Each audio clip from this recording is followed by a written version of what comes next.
So the book we read was Animal Farm by George Orwell, and a quick summary is a bunch of animals on a farm work for Mr. Jones, and they don't really like how they're being treated, and they feel like they should be getting more rations and living better and not be working as hard. And more of like a free life.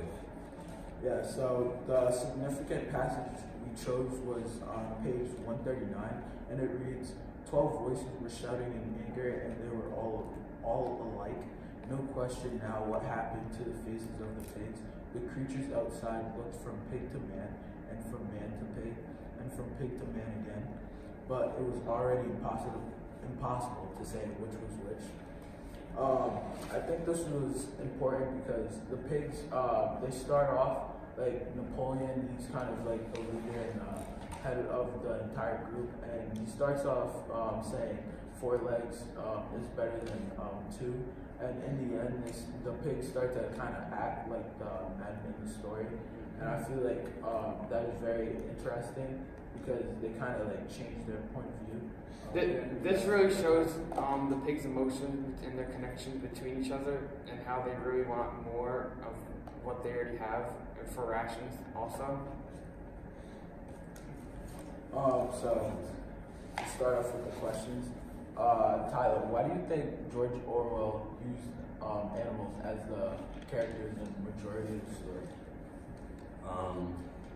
Well, this book was like relating to the Russian Revolution, so maybe it shows how animals have to do a lot of work, and it kind of relates to the people that are in the revolution. Like they have to do a lot of work, and it's not really easy for them, and like how they revolted and stuff, and they had to live with their own almost.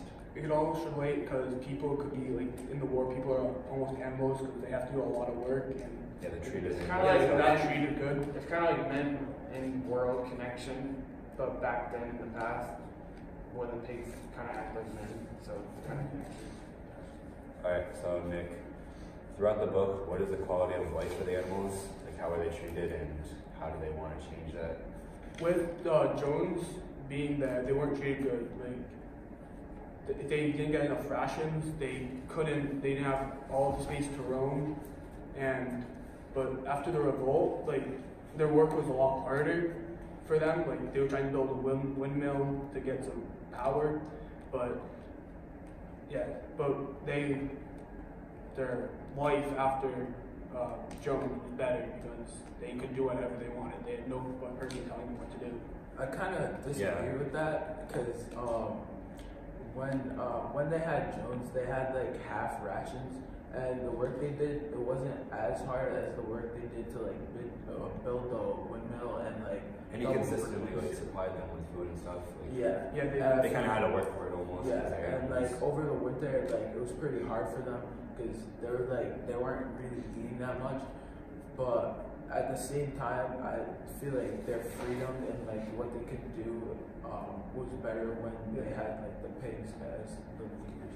Yeah, I agree with that. Alright, All right. In the book, what does the windmill represent to the animals? I think the windmill represents like sort of like an industry. Like Nick said, it gives off power and it produces just better energy around the farm. And I think it really shows that at the end of the story, what happens, that the pigs didn't like their working conditions, and it really just set a new pathway in the novel. And they wanted to like have better work, so like with power equipment, they could do stuff quicker, and then they could get the rations quicker too, like the food. I also thought that the windmill kind of represented like the knowledge they were trying to acquire because they try to teach like all the animals like their ABCs, and some were like smart enough to get like a little bit past like maybe 10 letters, but other They could animals barely like, say ABC. yeah, Yeah. you get the D and that's it. and I just felt like the knowledge like is acquired from reading the books, and they kind of like self-taught themselves. The knowledge they acquired helped them like build that, and it was kind of like a basis of their like rebellion. All right, my question is, why does Napoleon believe that he is dying the morning after he drinks the whiskey? Well, I think Napoleon, after he drinks the whiskey, he gets a little bit tipsy, and he starts to really think about like all the things he's done, and like he kind of blamed another pig, Snowball, and like blamed him for breaking the windmill. And I think he really just felt like all the guilt built up for him, and it kind of made him like feel like dying. But in reality, he was like, okay, it's like I think the guilt just got to him. Because alcohol is like a depressant, so he had to like Yeah, go back it and changed his did. emotions to like what he thought about. Yeah. And it changes the brain. Tyler, why do you think Boxer was sent to the Knackers? This was kind of like interesting to me because they had the rule not to like kill their own like all animals are allies, but maybe they sent him because he was more dedicated to getting smarter, almost like with the ABCs. Like he kind of like dedicated all his time to learning that, and maybe they were like not jealous, but like they just didn't want him. They wanted like more work on like the work they needed to have done. So that's like kind of sent him to the Knackers. I kind of thought this was. I kind of thought he was sent to the Knackers because, like you said, he had like leisure and time, and as we've learned from Fahrenheit 451, when people have leisure and time to think on like things that are important like about life. Yeah, people don't like that. Yeah, other people don't really like that, and mostly people in power. Alright. Why do you think the author chose a farm as the setting? Because it was during the war, and like it was almost like everybody was like on a farm working, so like it was hard, and like the conditions weren't all that good on a farm. Like the conditions like would be better if they weren't on a farm. Yeah. That's the only way to stock food too. Is Yeah, getting the you have to get crops. a farm. Yeah, that's the Farm basis skill. of Kind of shows a lot of work like happening and creating energy. all the work they're going through. Why does Napoleon blame the windmill falling on Snowball? I basically think Napoleon's like an antagonist almost. He likes to blame Snowball for basically everything he does, like the windmill and stuff. And Snowball just did not see it coming, and he didn't expect that to happen to him. Well, he kind of did because it's Napoleon, but in a way, he shouldn't have been blamed. I also feel like that Napoleon wants somebody to blame, so it doesn't feel like it just fell for no reason. Like their Yeah. work wasn't You just need the thrown to reason. waste. Yeah. Yeah.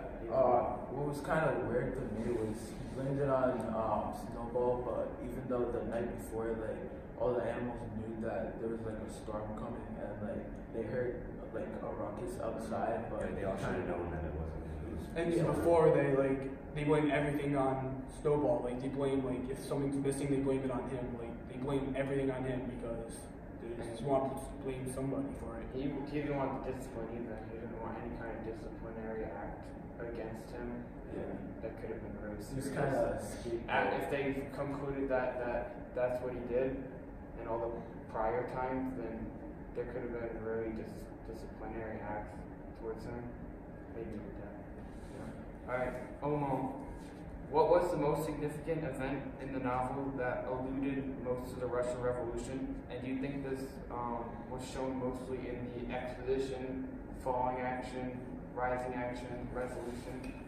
I think probably the most important like event. Yeah, that. Yeah. Probably when they kind of like chased Mr. Jones and all his men off because they kind of like started the rebellion, and Rebellion. that's where everything like takes place, just like the Russian Revolution.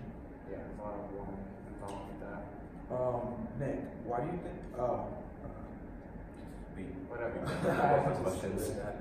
So should we say like overall we all thought about the book and like Yeah. Overall, I thought this was a really good book. It was short, and even though it was short, you were able to like learn a lot from the book. And I just feel like it was a good book. It wasn't I a lot. feel like to understand the book more you had to like kind of research the revolution. Yeah, Yeah, it was background interesting to knowledge, learn like the background people and context. the animals how they connect. Yeah.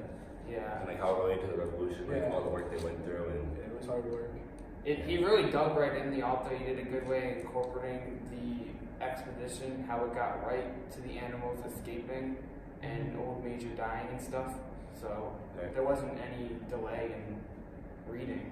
So I like that. I also like how he wrote the story as kind of a fable, and like even though it was like kind of like a cartoon kind of, he still brought it back to history, like using some animals to connect to the Russian Revolution, like Snowball to like Trotsky, and like Napoleon to like Napoleon in the Russian Revolution. okay. So in the end, this is the conclusion of our book talk. Thank you for listening.